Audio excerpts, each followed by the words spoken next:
그리스도를 아는 능력이 여러분 안에 많이 자라나길 바랍니다.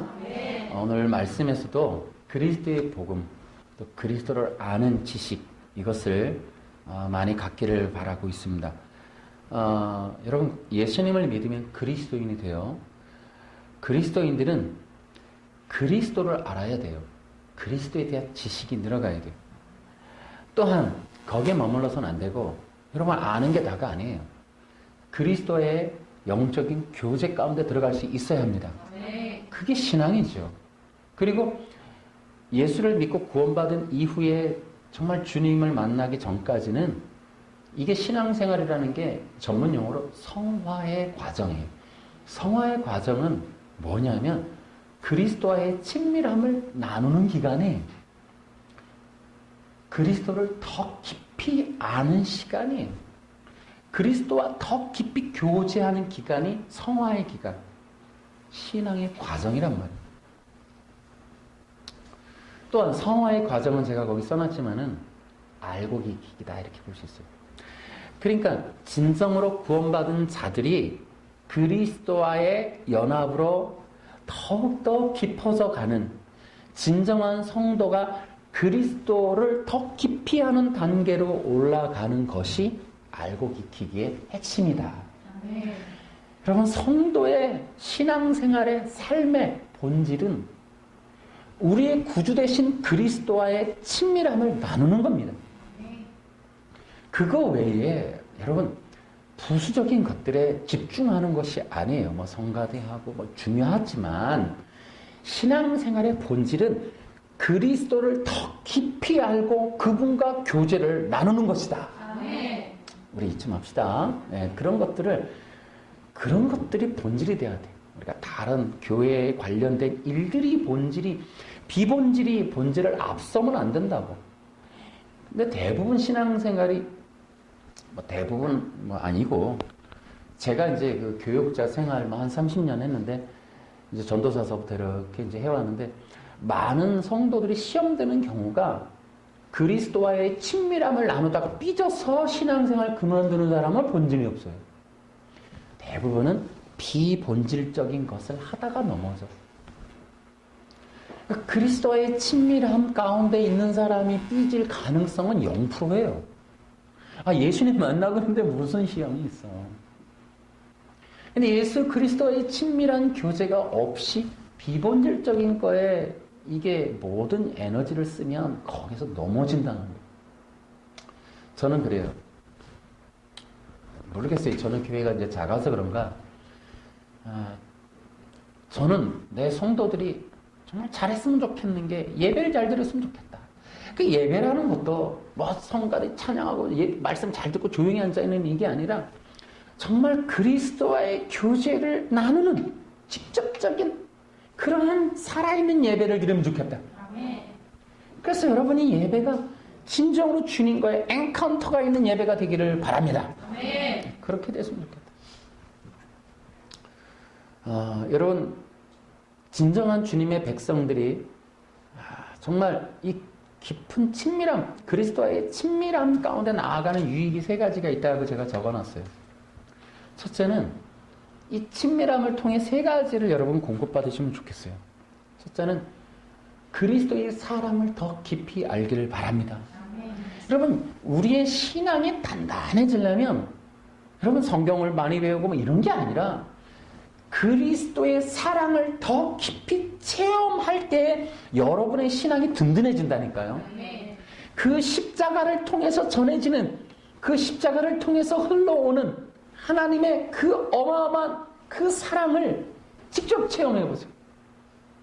여러분, 살면서도 부모의 사랑을 듬뿍 받고 자란 아이들, 또 형제간에, 친구간에 사랑을 많이 받고 누리고 체험하고 하는 사람들이 건강하게 살아요. 혼자 살고 외톨이가 됐고 또 소외당했고 차별당했고 버림받았고 관계성이 끊어진 사람들이 잘 살지를 못해요. 가족 간에도 마찬가지죠. 그렇게 사랑이 돈독해질 때 사랑이 풍성함 가운데 사는 것이 인간 삶에서도 상당히 유익하고 유리해요. 신앙생활도 마찬가지. 그리스도의 사랑 가운데 더 풍성함을 누리는 사람이 든든해진다니까요. 아멘. 신앙생활을 굉장히 풍요롭게 할 수 있는 길은 사랑이에요. 그럼 그 사랑은 어떻게 얻어지는가? 그리스도와의 친밀한 교제 가운데 얻어지는 거예요. 두 번째는 하나님의 생명을 풍성히 누릴 수 있어요. 그리스도의 친밀한 가운데. 예를 들어 이걸 여러 가지로 표현할 수 있어요. 이건 너무나 많은 다양한 얘기들이라 많은 걸 함축적으로 포함한 단어라서 예를 들어 내가 이제 뭐 하나의 예지만 문제가 있을 때 여러분 기도가 응답이 되는 이 생명력의 풍성함, 위기가 있을 때 또 하나님께서 도우시는 체험, 또 내가 소원이 있을 때 하나님 앞에 구해서 얻어질 때 이런 생명력의 풍성함, 어떤 기도 응답이나 문제나 여러 가지 위기 상황에서 해결받고 도움받고 구원받고 또 응답받고 체험하는 일들, 이 하나님의 생명력이 풍성해지는 건 그리스도의 친밀함을 통해 얻어지는 거예요. 이것이 없이는 그리스도의 친밀함이 없는데도 뭔가 얻어진다, 잘 된다, 복받는다, 성공한다 이런 개념 자체가 잘못된 거예요. 그게 우상숭배하는 거예요. 그게 이단 종교예요. 그게 샤머니즘이죠. 여러분 그리스도의 친밀함을 빼놓고는 다른 걸 말하면 예를 들어 나는 엉터리로 살아. 그랬는데 한 방에 해결하려고 어느 집회 갔어. 안수 받아서 뭐 기름 부음 집회, 물질 재정의 집회 막 안수 받으면 뭐 돈복이 벌벌 떨어지고 뭐 재정의 기름 부음 부어지니까 뭐 안수 한번 받으면 나도 이제 오늘날 부자 되겠지. 이게 우상이라. 이게 기독교 안에 있는 셔머니즘이에요. 여러분 이런 내 삶의 영역의 문제들은 그리스도와의 친밀한 가운데 누리는 삶의 그러한 영적 교제 결과물 드려야 되는 거예요. 이해되십니까? 그 나라와 그 일을 구하라. 그래야면 이 모든 것을 더하시리. 저는 사실 체험이 많은 신앙인이잖아요. 하나의 신앙인이에요. 그러니까 늘 저는 생각해요. 제가 물질적으로도 사실 굉장히 가난한 사람이었는데 그나마 그런데 많이 부자는 아닌데 사람들이 알 만큼 말할 수 있을 만큼의 재미난 체험들을 몇 번 했어요. 그런데 저는 생각해요. 저는 1,000번째를 해본 적이 없어요. 재정의 기름 부음 안수 받아본 적이 없어요. 제가 무슨 강의를 들어본 적이 없어요. 돈을 받기 위한 어떠한 노력을 해본 적이 없어요. 부자가 되보려고 노력해 본 적이 없어요. 그런데 정말 가난함 속에 있다가 하나님께서 정말 체험적으로 많이 도와주셨어요. 저는 그래서 늘 마음속에 자신하는 게 제가 그러면 뭘 했니 너? 그러면 예배밖에 안 했어요. 우리 어릴 때 우리 애들 의성이 누워있고 의성이 저 녀석 걸어 다닐 때부터 가정 예배 드렸어요. 제가 몇 살 때야? 홀짝홀짝 뛰면서 예배할 때가 언제야? 그 우리 축성마을에서 의성이가 5살, 6살 때지?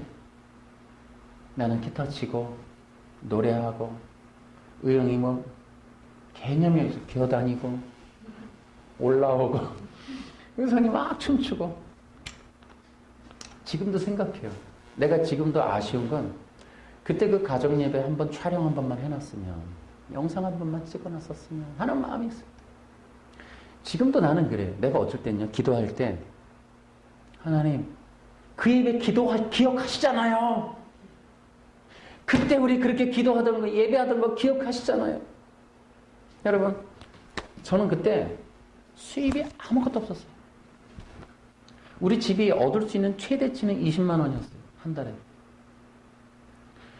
정말 아무것도 할 수 없는 상태지만 우리 정말 재밌었어요. 감사로 예배했어요. 월세 살면서 20만 원 수입에 15만 원 월세 내고 어떻게 살았겠어요, 여러분? 그런데 살았어요. 하나님의 기적이 있었다니까요. 근데 저는 그때 지금도 잊을 수 없는 가장 깊은 어둠 속에서 연단받을 때의 기억은 예배였어요. 가정 예배. 그러니까 저도 내가 우리 애들을 하나님이 좀 도와주시겠지라고 믿는 한편의 구석에 믿는 구석은 그 어릴 때 드린 예배가 아니겠냐는 거예요. 그래도 하나님 감동시켜 주셨지 않냐 이거지. 그 다윗이 언약궤를 예루살렘 성 그 갖고 와서 그 춤추며 그 예배했던 다윗, 하나님이 천국문에 열쇠를 줘버렸어. 저는 그래요. 너 그 뭐 했니? 그러면 난 예배했어. 내가 하나님 앞에 할 수 있었던 건 예배고, 나는 정말 주님을 더 알길 원했어요. 그래서 저는 무식하지만 여러분 다 알다시피 내가 얼마나 간증했어요. 저는 목이 말랐어요. 영적으로 너무 목말랐어요. 그래서 전세금 빼가지고 월세 옮기고, 전세금의 일부였던 우리 1,500만 원짜리 전세 살 때 1,000만 원을 가지고, 이 1,000만 원을 월세 넣고 500만 원 가지고 제가 이제 훈련 받으러 다녔어요. 그 돈으로 책 사서 봤어요. 피눈물 나는 돈들이 지금 3층에 책으로 좀 남아 있습니다만, 정말 그 피눈물 나는 돈을 가지고 저는 주야로 책 읽고 밤에 산기도 가고 밤 12시에 산을 헤매고 다니고, 그리고 또 날이 밝으면 또 책을 읽고 공부하고 저녁이면 예배하고 또 산에 새벽에 올라가고, 이 일들을 반복하며 살았어요. 그러니까 하나님이 정말 너 뭐 했니? 그러면 나 예배했잖아요. 나는 다른 거 할 거 없어요. 저는 성도들한테 그래서 1,000번째 시키지 않아요. 내가 주장하는, 내가 목사로서 우리 공동체에 적어도 영적 리더로서 내가 해줄 수 있는 말은, 정말 복은 1,000번째로 오는 게 아니라는 거예요. 또 복이라는 게 물질로만 와야 된다. 절대 아니에요. 주님이 자체가 찾아와 주시는 게 복이에요, 여러분. 우리 기독교인들이 도대체 어디에다 포커스를 두고 있냐는 거예요. 내가 믿는 예수님을 더 깊이 아는 것이, 그게 신앙의 본질이에요. 저는 그런 목말라서 견딜 수가 없었어요. 정말 헐떡헐떡 됐어요. 성경 읽고 책 읽는데 정말 이 안에 폭발하려고 하는 그 영적인 이글거리는 타오름을 느꼈다. 책을 읽을 때,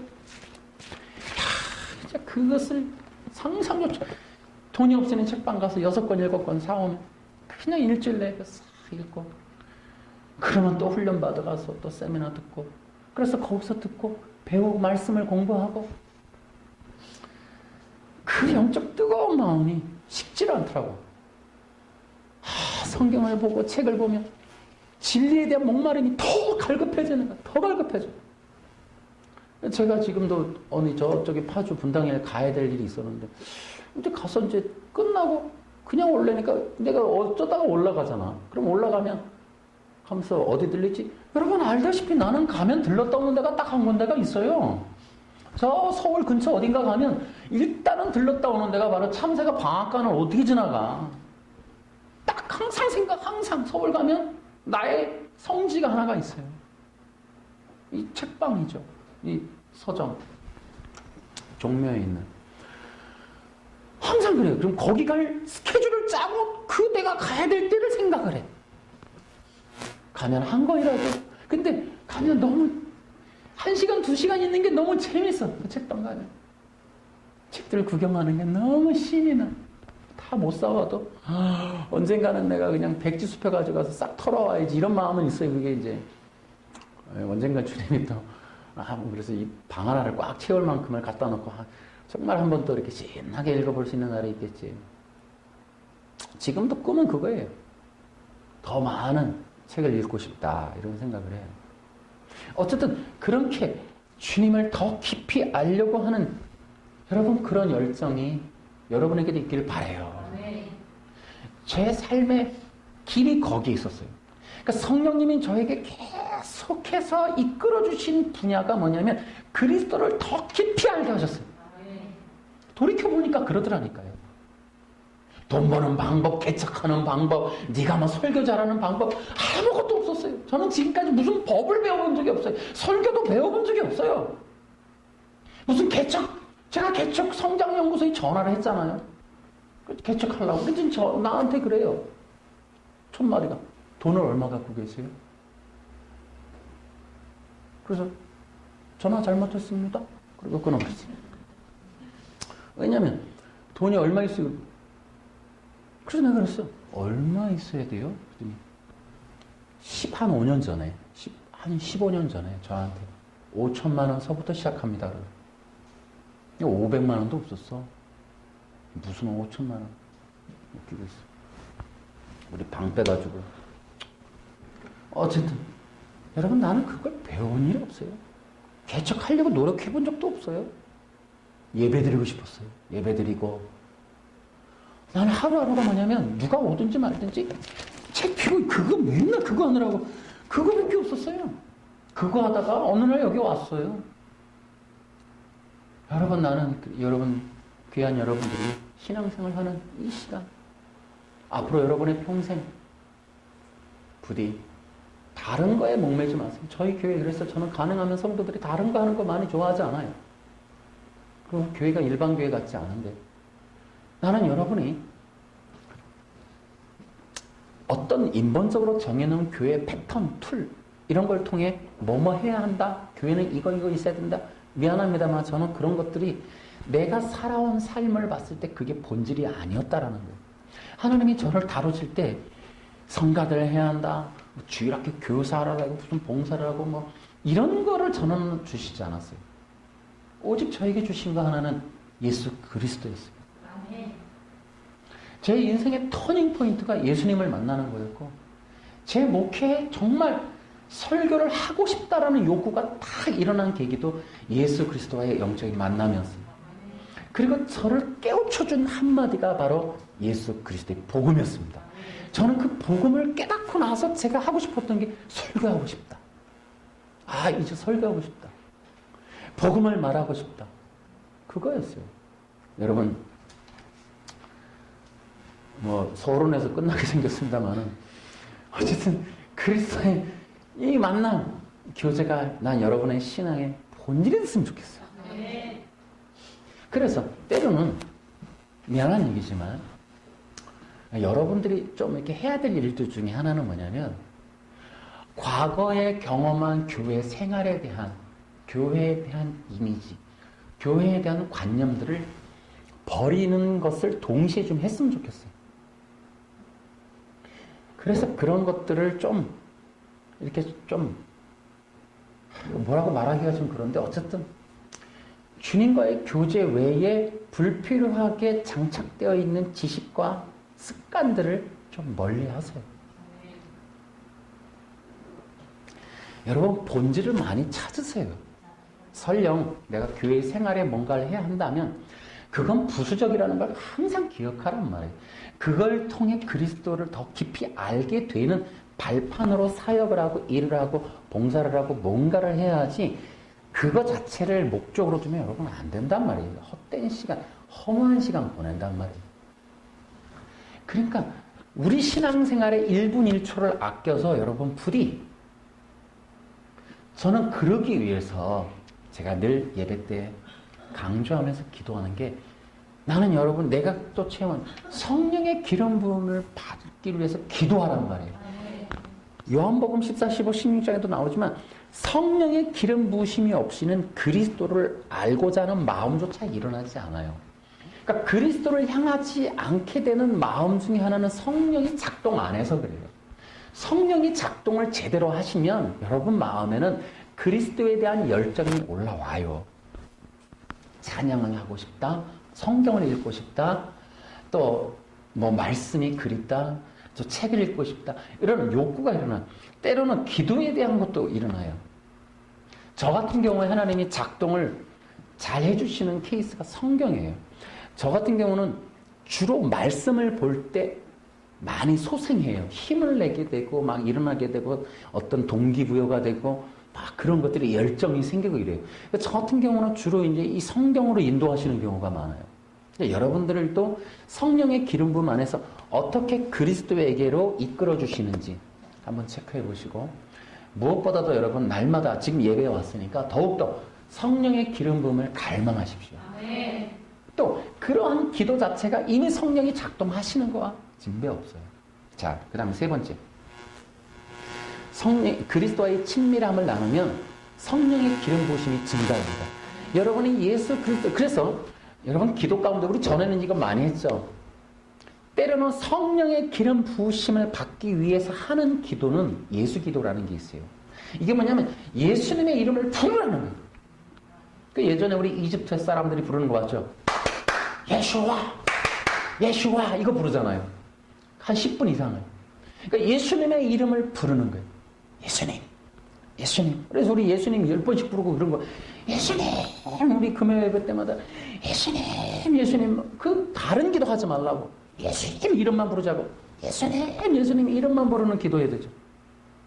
그 예수님의 이름을 부를 때 성령의 기름 부으심이 증가하는 거예요.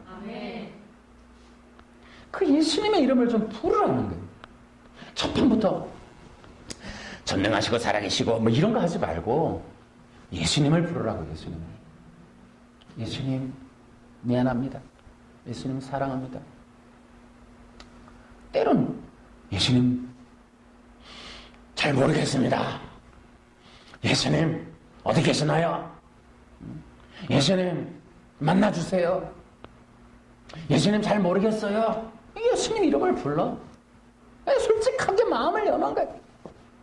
중언부언 할 필요 없어요. 아셔요 다. 그냥 예수님. 또 그런 말도 싫으면 그냥 해 그냥. 그럼 그것도 싫으면 그냥 한숨을 쉬던가 하나님 앞에 나가서 그냥 마음만 열어놔. 마음만. 그 예수님을 앞에 마음을 열어놓으라 말이에요. 신앙이라는 게 관습, 행동, 절차, 방법, 그런 거 하지 말라고. 막 사람들이 아침부터 빨리 가야 돼, 성가대야 돼, 뭐 해야 돼, 이런 거. 그러면 교회 빨리 가야 되는 동기가 그런 거가 되면 안 돼. 힘 나중에 되면 지쳐. 교회 가야 되는 동기. 여러분, 우리 교회 진짜 성도가 있어요. 나는 여기 여러분들보다 더 정말 내가 진짜 우리 교인이라고 생각하는 게 저 방에 있는 애들. 저 방에 있는 애들은 정말 이 10년이 됐는데 이 교회 오기를 지치지를 않아. 여기 계단을 뛰어오는 애들은 쟤들밖에 없어. 기뻐서 뛰어 올라와. 정말 이렇게 아이들을 보면 순수한 그 마음이 보여요. 물론 뭐 이거 하나의 작은 비유지만 여러분들이 교회를 생각하고 예배를 생각하면 예수님을 먼저 생각하세요. 네. 그렇게 됐으면 좋겠어요. 그래서 예배하러 가야지. 하나님께 영광 돌려야지. 또 하나, 기름 부음 받으러 가야지. 아멘. 아멘. 예수 그리스도를 부르러 가야지. 아멘. 그런 마음이 있어요. 의무적으로 막 이런 거 하지 말고 그럴 필요 없다. 나도 성도 없이 진짜 맨몸으로 둘이서 예배하는 사람이고 혼자서 예배했던 사람이라 전 솔직한 말로 뭐 우리 사모 하나만 두고도 설교 지금처럼 똑같이 할 수 있어요. 그러니까 그런 생각보다는 여러분이 예수님 만나야겠다. 예수님 이름 불러야겠다. 이런 동기가 진짜 순수하게 일어나는 진짜 성도 되길 바라요.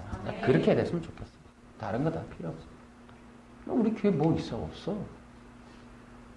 그래도 다 일회용을 쓰라고 이거 하면 설거지 시간 줄여주려고 하는 무조건 시간 줄여라.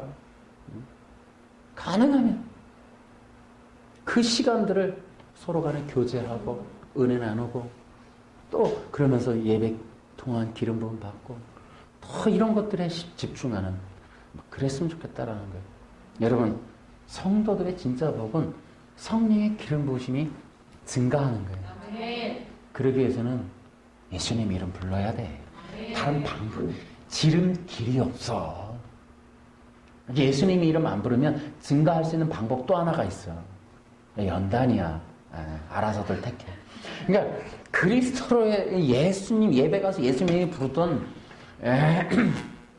가서 체험을 하고 싶으면 다이나믹하게 사시면 돼요. 다이나믹하게 사시면 연단 가운데 기름 부음이 좀 증가하는 방법도 없잖아 있습니다만은 뭐 팔다리 하나씩 뭐하러 놓고 옵니까? 건강하게 오셔서 예배를 통해 기름 부음 받으시면 딱 좋은 거야. 이게 최고야 이게.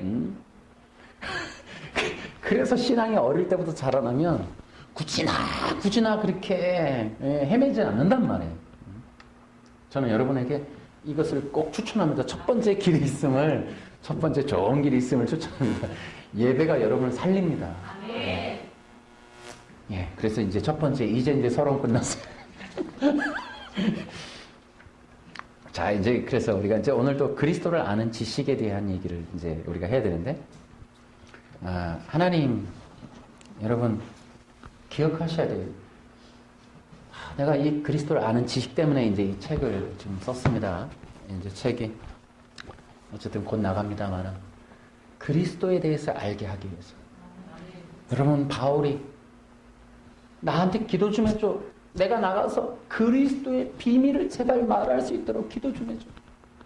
내가 누구든지 만나면 그리스도를 전할 수 있도록 제발 나한테 기도 좀 해줘. 여러분, 바울이 오죽하면. 골로새서 한번 봐보세요. 1장의 28절. 시작. 아멘. 그리스도를 전파. 그리고 4장 4절에 또 나오죠.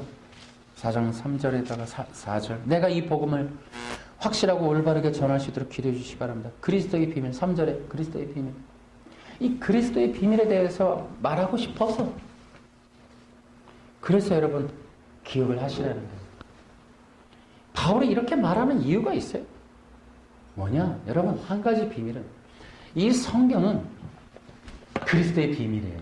그럼 뭐냐면 이 성경은 그리스도에 대한 기록이에요. 그리스도를 말하고 있어요. 처음부터 끝까지 그리스도가 전부예요. 기억하시면 돼요. 저도 오랜 정말 훈련과 연단 가운데 말씀의 훈련을 받으면서 정말 감격하는 게 그리스도라는 거예요. 자, 그거를 오늘은 이렇게 합시다. 시간이 많이 갔으니까 한번 훑어갈게요. 훑어가고 다음에 자세하게 보는 걸로 그렇게 한번 해볼게요. 일단 기름 부으심 두 번째 보시면 기름 부으심은 이거예요. 거기다가 일부러 써놓은 이유가 여러분이 그거를 눈으로 익히라는 거예요. 한번 읽어볼게요. 그리스도. 메시아는 기름 부으심을 의미하며 또한 하나님께서 특별하게 선택해서 능력과 권위와 영광을 주고 세워 보낸 바 된 자. 이게 정의예요. 그거를 좀 여러분이 개념을 갖고 계셔야 돼요. 그러니까 이거는 뭐냐면 성경을 이해하는 포인트가 돼요. 되게 재밌다니까요. 이제 다 들어보면 무릎을 그런다니까요. 이게 이제 대체로 이제 히브리서 1장, 그 요절도 중요합니다. 그걸 기억하고 계시고. 그런데 여러분 보세요. 이런 거예요. 창세기 4장에 보면은 가인과 아벨의 제사가 나와요. 우리가 이제 이거 잘 생각해봐요. 패러다임의 변화인데. 창세기 4장에 짐승 제사가 처음 나옵니다. 그러니까 출애굽기에 가면 요게 공식적으로 율법으로 제정되어서 하나님이 어린 양 잡아서 제사 드려라는 게 나와요. 그러니까 사람들이 이제 이런 얘기를 할 때가 있어요. 가인이 무슨 잘못했느냐? 아벨처럼 짐승 제사 하지 않은 게 잘못이냐? 라고 하니까 어떤 학자가 하는 말이 틀렸어. 짐승 제사는 출애굽기에서 만든 거야. 그러니 이건 짐승 제사가 드려야 된다라는 것이 아니야. 짐승 제사는 출애굽기서부터 시작하는 거야 라고 얘기를 하는 경우가 있어요. 자, 연대순으로 보면 맞죠. 그죠? 출애굽기는 창세기 뒤에 있으니 이때 제정했으니 이때서부터 하는 거고 앞에 거는 짐승 제사가 아니겠죠 라고 생각할 수 있어요. 그러나 이렇게 생각하라는 거야. 힌트를 드리는 거예요. 하나님이 최초의 진리는 창세기에 들어있어요. 이 진리를 이해할 수 있도록 뒤에서 설명한 거예요. 뒤에서 제정한 거니까 앞에 거는 아니야가 아니라 이게 뭔지에 대해서 출애굽기하고 레위기가 설명해 준 겁니다. 네. 자, 보세요. 선악과 얘기도 마찬가지예요. 성경의 구성이라는 게 그렇게 돼 있어요. 성경의 구성은 앞의 이야기를 나머지 성경이 설명해 가는 원리로 기록돼 있다니까요. 네. 그래서 아담이 어떤 존재여야 했는지, 선악과는 무슨 내용인지, 그 그리스도라고 하는 골로새서에 보면은 그리스도가 세상을 창조했다? 그러면 그리스도가 최초에 계신 분인데 그리스도가 뭐야? 기름 부음의 얘기야. 그거 나중에 출애굽기에 나와. 그러면 기름 부음이 없어야겠네? 출애굽기서부터 시작하니까 그리스도라는 기름 부음은. 그러니까 잘못됐다고. 그리스도가 최초에 계신 분이야. 근데 그리스도를 모르니까 그리스도를 이해하도록 출애굽기에서 설명해 준다 이 말이에요.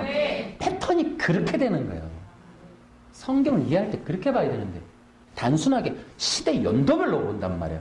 그러니까 아니다가 나오는 거야. 창세기를 부정해버린단 말이에요. 성경은 이 많은 분량은 창세기의 1, 2, 3장에 관한 창세기 1, 2, 3장에 하나님이 보여준 진정한 진리의 내용들을 창세기 4장 가인과 아벨 이후로 추가적인 설명을 통해 알려주고 있는 구성으로 기록되어 있다 이 말이에요. 아멘. 바보들이다. 성경 그렇게 안 돼 있는 거예요. 그래서 계속해서 아담의 잘못 이런 것들을 또 하나님의 선악과 언약에 대한 진실한 내용이 무엇인지를 나머지 성경들이 계속 설명해 가는 거예요. 그러니까 나머지 사람들이 그 앞에 있었던 복음이 무엇인지를 알고 믿을 수 있도록 계속 그 복음을 설명해가는 과정들이 있는 거예요. 그것이 구체적으로 이제 우리가 할 수 있도록 예수님이 오셔서 보여주시고 직접 복음을 선포해 주셨다 이 말이에요. 둘째 아담으로 오셔가지고. 그러니 지금 우리는 얼마나 은혜의 시대에 사냐 이거. 이해하시나요?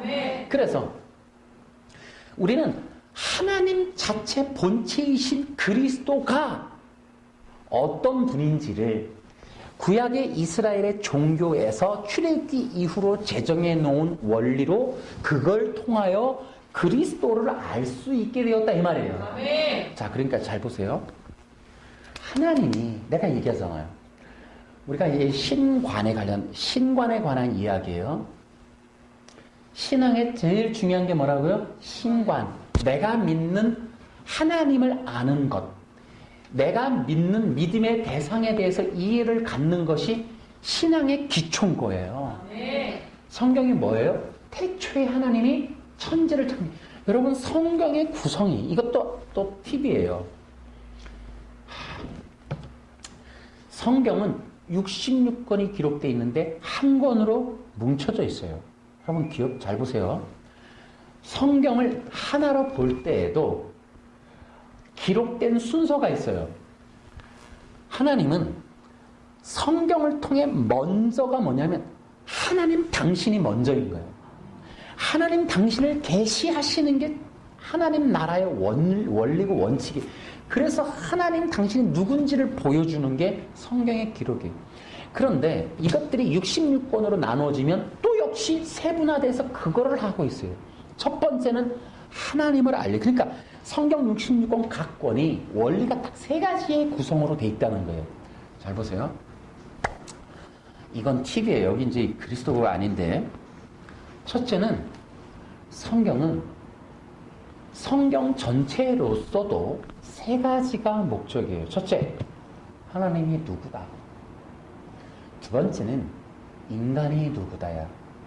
세 번째는 하나님과 인간이 어떤 관계에다가 성경에 기록된 원리예요.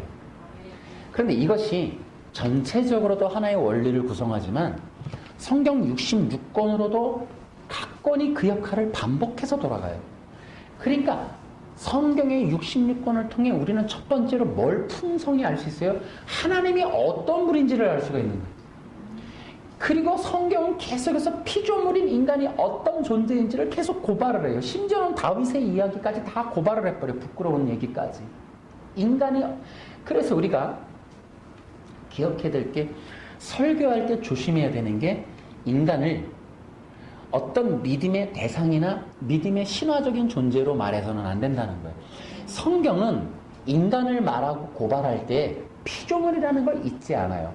피조물이고 연약한 육신을 가진 죄인이고 사망 권세 아래에 있는 존재라는 사실을 부각하기 위해서 성경에 동원되고 있다는 걸 기억해야 돼요. 아니나 달라 성경은 그렇게 믿음의 아버지라고 불리는 아브라함까지 다 털어. 부인을 팔고 심지어는 하나님의 약속을 믿지 못해가, 여러분 이게 왜 믿음의 아버지야? 아니 하나님이 자손 준다고 그랬으면 기다리면 되는데 25년 지나니까 아따 그거 부인이 하가리가 이쁘니까 하가리를 통해서 자식을 낳든가 홀떡 들어가 버려 불러. 그러니까 하가리를 통해서 애 낳잖아. 그러니까 이게 뭔 믿음의 아버지요? 여러분 내가 얘기했지만 하나님이 불러주는 이름은 하나님이 그거를 은혜로 주신 거지 인간이 따낸 게 아니라니까. 인간이 되게 잘해갖고 이제 내가 주실만 하지 않아요? 이야 너 이제 믿음의 아버지 해. 넌 대단해. 이런 게 아니라 이 말이야.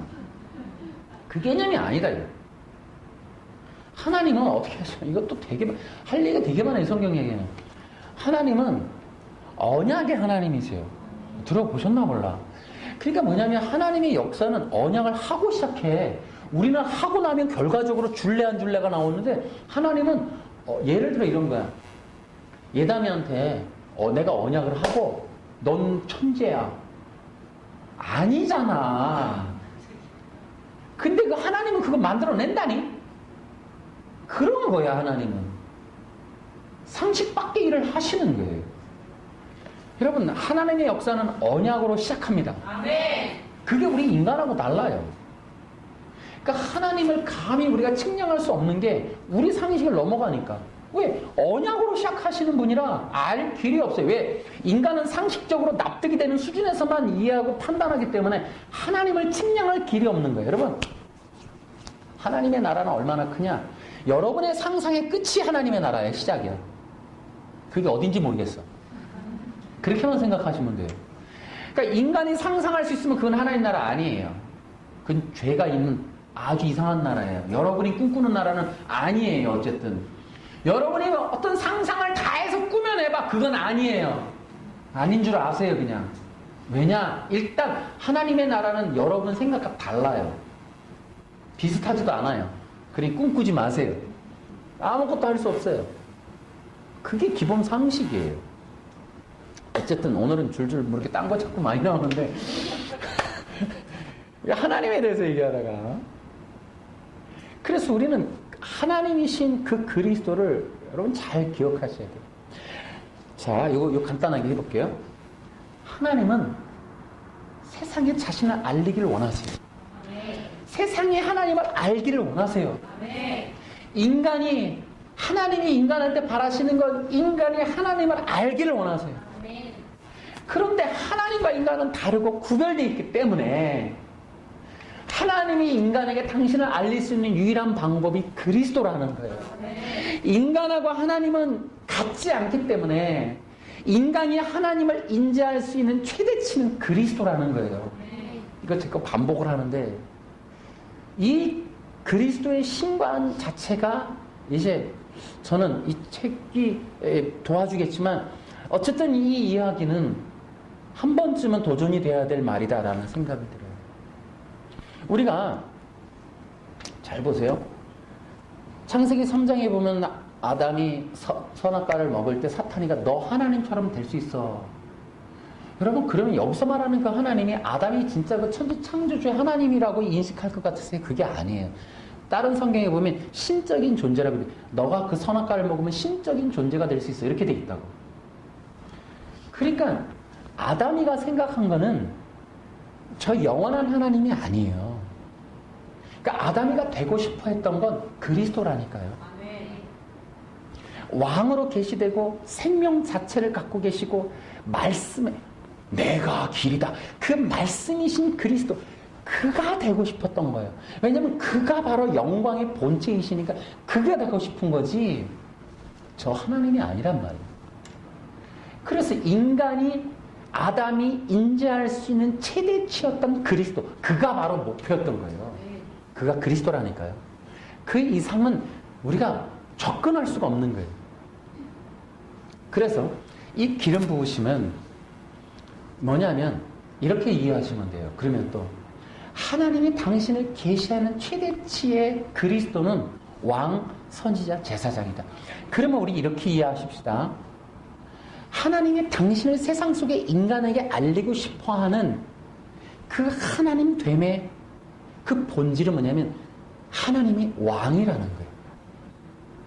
그리고 하나님이 창설한 나라는 하나님의 나라라는 것. 그리고 아담 너는 나의 백성이라는 것. 그래서 기름 부으심으로 그리스도를 계시하면서 이걸 이미지로 알려주신 거예요. 이 모든 나라의 왕은 나이며 너는 나의 백성이고 나는 너의 창조주고 너는 나의 피조물이야. 너와 나는 생명의 관계를 얽혀있고 너는 나의 생명이 없이는 안 돼. 너는 나의 생명 의존적이고 너는 나의 생명 목적 지향적 존재야. 너는 나를 떠나서는 살 수 없고 나를 벗어나서는 살 수 없어 얘야. 나를 떠나지 마라. 넌 나를 떠나는 그 순간 생명이 없는 죽음으로 빠질 거야. 그러나 너는 악한 길로 가게 될 것이니 절대로 그리스도에게 눈을 돌리지 마라. 그것이 너의 살 길이야 라는 게 하나님의 말씀이니까요. 이걸 알려주는 것이 그리스도의 비밀인 거예요. 그것이 바로 하나님의 언약인 거예요. 그것이 언약으로 맺어진 거예요. 아담 언약으로 맺어져서 그 언약을 통해 그러면 그것이 우리 온 인류의 대표성을 가지니 우리는 한 가지 기억해야 돼요. 여러분 우리 인간은 하나님을 떠나선 살 수 없어요. 하나님 안에 있을 때 하나님 생명 의존적인 존재로 살 때 우리는 풍요로운 삶을 살 수 있어요. 그것이 우리의 전부라니까요. 하나님이 막 알려주고 싶은 게 바로 그거예요. 얘들아 제발 나를 떠나서는 너희는 살 수 없어. 왜냐하면 나는 너의 창조주고 너는 나의 피조물이야. 너는 나의 생명으로 빚어졌고 나의 생명으로 나왔고 너는 나의 본체에서 나온 존재들이야. 너는 나에게 와야 하고 내 안에 있어야 하고 나의 도움을 입어야 살 수 있어 라고 하는 게 하나님의 말씀 율법이라니까요. 이것이 성경의 기록. 그것이 계속 반복적으로 나타나고 있는. 그래서 하나님 그러면 그 기름 부음 받은 그것은 바로 이스라엘의 백성들을 통해 종교 사상을 통해서 왕, 선지자, 제사장으로 나타났어요. 이것은 기름 부음 받은 자들이 이렇게 세 군데에서 세 가지의 종류로 기름 부어져서 세워졌어요. 그런데 놀라운 건 이스라엘 종교 역사에서 왕, 선지자, 제사장이라는 이들은 그리스도를 상징하고 예표하고 대행한다. 다시 구약에 있었던 왕, 선지자, 제사장들은 그리스도를 예표하고 상징하고 대행하는 자들이었다. 그들을 통해 그리스도를 알게 하고 그리스도께 가게 하고 그리스도를 믿게 하는 것이다. 그래서 우리는 구약을 통해 그들을 통해 기름 부음 받으신 진정한 기름 부음 받고 온 왕이신 그리스도를 알아야 한다라는 거예요. 그래서 우리의 믿음은 그들을 통해 그들의 말, 그들의 제사, 그들의 통치를 통하여 진정한 생명, 진정한 말씀, 진정한 왕이신 그리스도를 믿어야 하고 그분에게 가야 우리는 살 수 있구나 라는 거를 구약을 통해 알아야 했다는 것입니다. 그게 바울이 말하고 싶어하는 그리스도의 비밀인 거예요. 그러니까 바울이 깨달은 거는 구약 제사의 율법을 그 문자대로 지키는 것이 신앙이라고 여겼는데 바울은 그 율법에 기록된 문자가 나라에게 행하라는 율법이 아니라 그것이 문자가 왕이신 그리스도를 말하고 있는 복음이라는 걸 깨닫게 된 것이 그에게 신앙의 혁명인 거예요. 여러분, 종교교육이 다른 데 있는 게 아니야. 성경에 이 기록된 문자들 조합이잖아. 검은 거, 흰 건 종이고 검은 거 글자잖아. 이 글자를 그냥 글자로서 법으로 읽지 말라고. 이것이 살아있는 그리스도요. 바울이 그걸 깨달은 거예요. 바울이 율법주의자였잖아. 유대주의자. 율법에 능통했잖아. 가말리엘 문화의 수재생이었잖아. 이걸 다 완전히 통달했었잖아. 그런데 그가 어때요? 이걸 통해 내가 지켜서 의를 얻으라고 했던 율법주의에 속았던 인생을 깨달은 거야. 아니, 세상의 이 모든 말씀이, 내가 그렇게 지키려고 애썼던 이 말씀이 내가 믿어야 할 나의 왕이신 그리스도에 대한 설명이었구나. 아, 그리스도가 나의 왕이시고 여기 기록된 어린 양이 내가 믿어야 될 그 예수 그리스도에 대한 이야기였구나. 절기에 대한 이야기, 성막, 성전, 제물, 제사, 제사장, 레위, 이 모든 게 내가 믿어야 할 그 하나님이신 그리스도가 누군지를 알려주는 설명서였다니. 아, 내가 어린 양 잡으려고 했던 그 노력이 중요한 게 아니라 어린 양이라는 내용은 예수 그리스도를 말하고 있었구나. 할렐루야. 아멘. 이걸 우리가 어떻게 하면 좋을까요? 우리의 신앙이 거기까지 가 있나요? 우리 성경 읽을 때 그 기쁨이 여러분을 압도합니까? 어디를 읽어도 그리스도 때문에 여러분 충만해집니까? 여러분 적어도 성경의 비밀을 아시겠습니까? 이것은 헌법이 아니에요. 율법 조항이 우리의 행동을 규제하는 어떤 그런 틀이 아니라, 이것은 행동의 규정의 책이 아닌 살아있는 분을 알게 해주는 복음 말씀이 되니까, 여기 지금 우리와 함께 계신 그리스도, 왕이시고 생명이시고 말씀 자체이신 그분을 알게 해주는 살아있는 생명의 말씀이 성경인 거요. 여러분이 뭘 하라고 하는 게 아니고, 그분, 살아있는 분, 어떻게 하나님이 알게 해주냐고. 이거 왜요? 그러면 예수님을 어떻게 알으라고 해?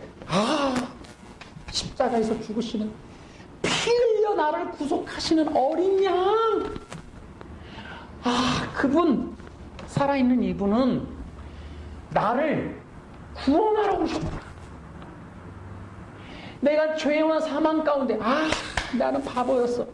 우리가 기다렸던 메시아는 복 주시고 재정을 부으시고 이런 분이 아니고, 죄와 사망 가운데 처해 있는 나를 자유케 하기 위해서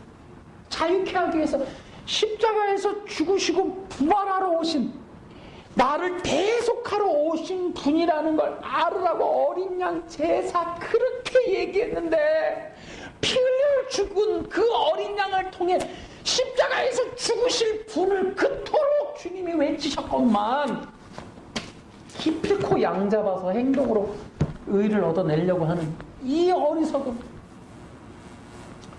그래서 이 그리스도가 누군지를 알으라고, 왜 믿어야 하는지, 그분이 너에게 무엇을 줄 수 있는지, 그가 어떤 분인지를 알으라고 성경에 이렇게 복음으로, 그것이 우리 성경의 이야기다 이 말이에요. 아멘. 그렇게 주님이 메시아라고 하는 말 한마디는, 지금 말한 메시아라는 말, 기름 부은 그리스도라는 말 자체가 이걸 다 담고 있는 거야. 이미 너를 구원하시려고 하는 창세전에 하나님의 영원한 계획을 성취해 주러 오실 분이라는 의미가 그리스도고, 내가 예수를 그리스도라고 믿어요 하는 그 믿음의 고백에는 이미 그가 온 인류의 구속자로서 십자가에 죽고 부활해서 우리 인류의 구원의 길을 열어 오시는 참된 생명의 왕이시구나 아멘. 라는 게 내가 예수가 그리스도라고 믿는 말의 의미다 이 말이에요. 아멘. 그 말을 이해하시라면, 그러니 우리는 이 복음 메시아라는 말을 이해함으로 인하여 진짜 우리의 믿음의 내용이 뭔지, 내가 그 믿음을 통해 얻어낼 수 있는 놀라운 그 은혜가 뭔지를, 여러분 힌트만 주고 넘어갈게요. 기억하세요. 예수 믿으세요 하는 거와 예수가 그리스도라는 말에 큰 차이점 두 가지만 말하고 다음 주에 하겠습니다. 그게 뭐냐 하면, 이 그리스도의 복음에 대해서 바울이 이렇도록 골로새서 또 성경 여러 군데에서 감동하고 감격하는 이유에 대해서, 첫째는 바로 지금 말한 이 복음 때문에 그래요. 그래서 이 그리스도가 그리스도여야 하는 건 히브리서를 기억하란 말이에요. 어떻게 설명해야 될지 잘 기억해봐. 뭐 가슴이 터질 것 같지만 한번 들어보세요. 여러분, 구원이라는 거는 내가 오늘 이 땅에서 거듭난 나 복받은 자야라는 개념이 아니라, 그것은 예표예요. 예표. 예수가 메시아로 믿어야 하는 이유는, 예수를 메시아로 믿어야 하는 이유는 그분이 하신 일은 십자가에서 죽고 부활했다, 이게 뭐냐는 거예요. 그러면 그게 뭐냐? 여러분, 영원한 천국 가는 길이 유일하게 예수님을 통해 열렸다는 거예요. 예수님 외에는 다르게 갈 길이 없다. 영원한 하늘길을 여신 분이 예수님이라는 의미야. 그게 히브리서에 기록되어 있는 거예요. 8, 9장에 가면 하늘의 대제사장. 그러니까 예수님이라고 하는 그분이 메시아라는 거는 이 땅에서 우리 이스라엘 민족이 부자 되고 이제 로마로부터 해방되고 이 개념, 또 우리는 복받는 자 되고 뭐 재정의 기름 부음 받고 막 이런 개념이 아니고, 저 영원한 하나님 나라, 저 영원한 하나님 나라에 들어가는 길이 예수 그리스도밖에 없다 이 말이에요. 그러니까 우리의 믿음이 여기가 아닌 저기로 향하게 하는 거예요. 저 영원한 하나님의 나라를 향해서 가게 하는, 그래서 메시아라는 말 자체가 하늘로부터 보냄받은 분에 대한 이야기인 거예요. 그리스도는 하나님으로부터 보냄받아온 하나님의 아들인 거예요.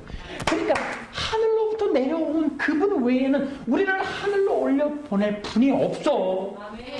메시아의 복음은 저 영원한 하나님 나라에 관한 복음이다. 이것이, 그러니까 그 외에는 다 똑같아. 잘못된 메시아 사상.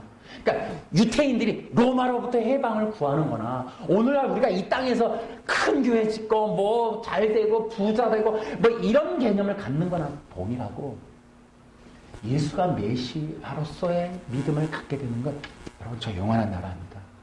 할렐루야. 그 히브리서, 아브라함이 그 믿음을 가졌고 거기 있는 모든 자가 바로 저 영원한 하늘나라에 향한 그 소망을, 그 믿음을 갖게 된 원인도 그리스도 때문이다. 두 번째는 이 메시아 그리스도의 신앙이 참 독특한 게 하나가 뭐냐면, 여러분 그걸 아셔야 돼요. 기름 부음 받다라는 거, 우리 한 구절만 찾아보면 조금 더 알 수 있어요. 구약인데 사무엘상 한번 봐봐요.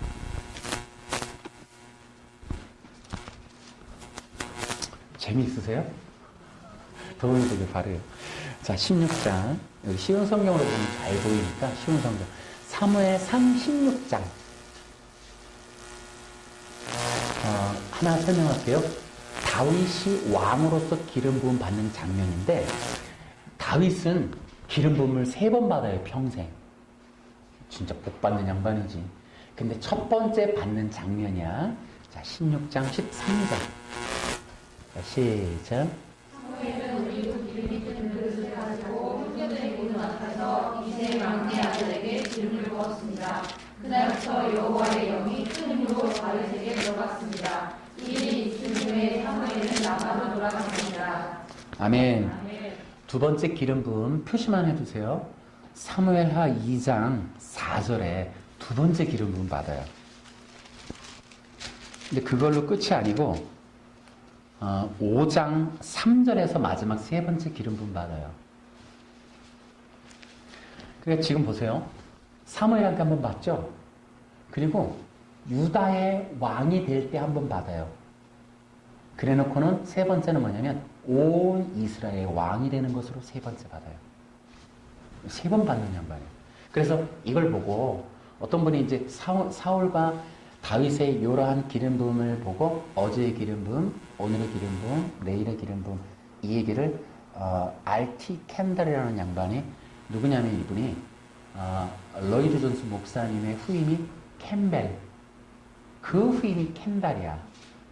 로이드 존스 목사님이 섬겼던 웨스트민스터, 영국 웨스트민스터 채플. 로이드 존스 목사님이 나간 다음에 캠벨, 그 캠벨을 위해서 캔달, R.T. 캔달. 이 캔달이라는 분이 기름 부음이라는 책을 썼어요. 거기에 이제 이분이 얘기하는 게 이제 어제의 기름 부음, 오늘의 기름, 내일의 기름 부음 이런 얘기를 해요.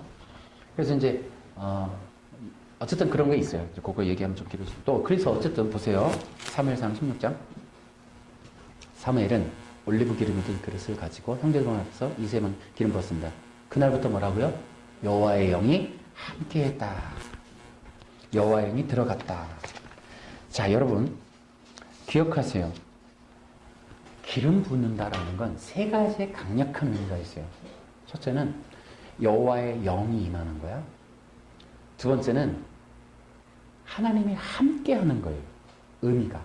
그래서 왜 여호와께서 함께하시니 요셉이 뭐 형통하였더라 이래 나오죠. 그다음에 삼손도 다윗도.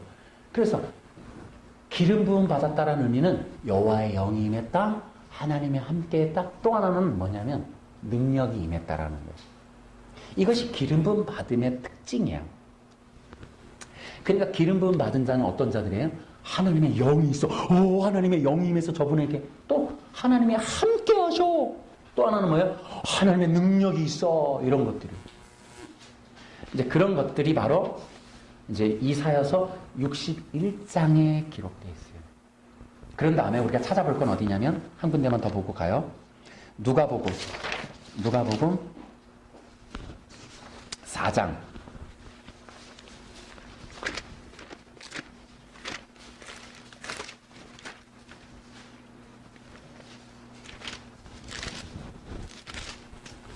(19절)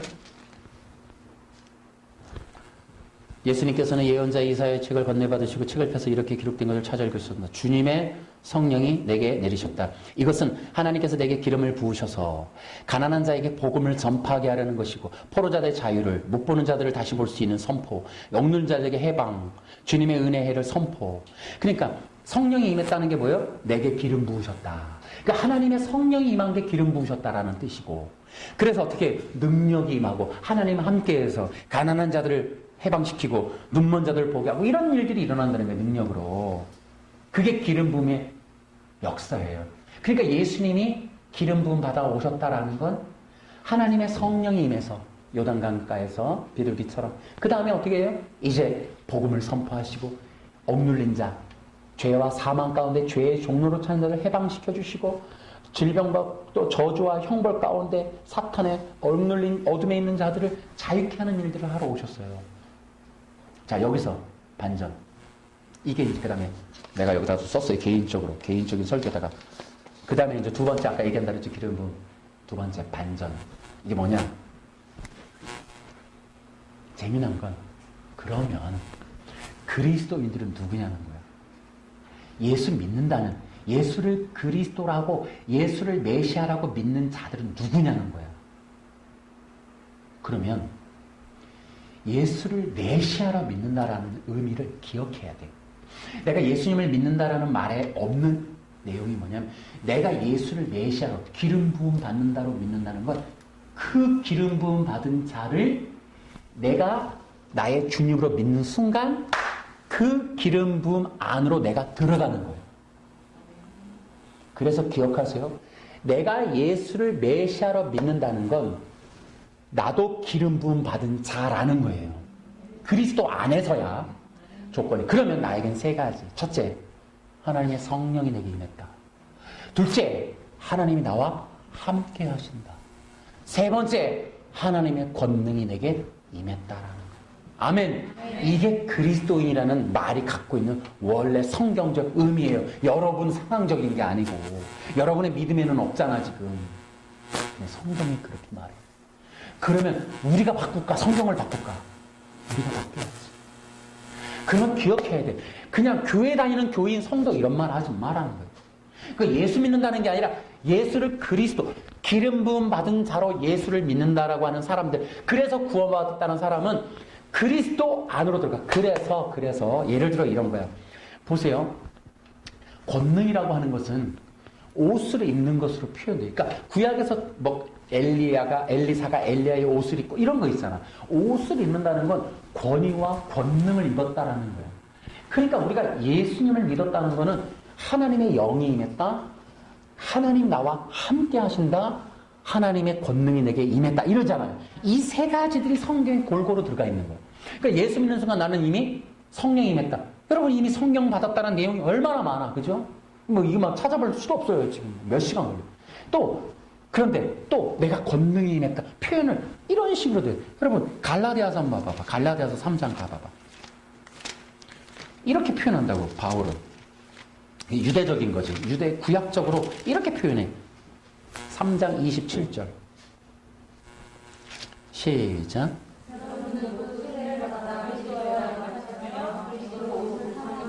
여러분, 우리는 이미 그리스도의 옷을 입었습니다. 여러분, 이게 뭐예요? 하나님의 영이 임했다. 하나님이 함께 하신다.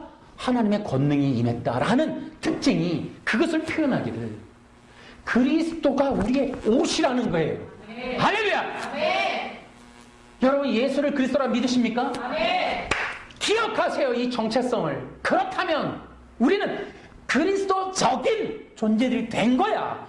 그리스도 안에서 어떤 존재냐? 하나님의 영, 성령이 내게 임했습니다. 하나님 나와 함께 하십니다. 하나님의 권능이 내게 임했습니다. 그러니 성도들이여 제발 누구한테 기도받으러 간다 이런 소리 먼저 하지 말고 예수님의 이름 활용하여 죄와 사망과 질병과 사탄을 향해 꾸짖으세요. 여러분, 여러분이 아픈데 목사님 물론 나도 해줘요. 그러나 여러분도 먼저 하나님 고쳐주시옵소서. 예수님의 이름으로 고쳐주옵소서.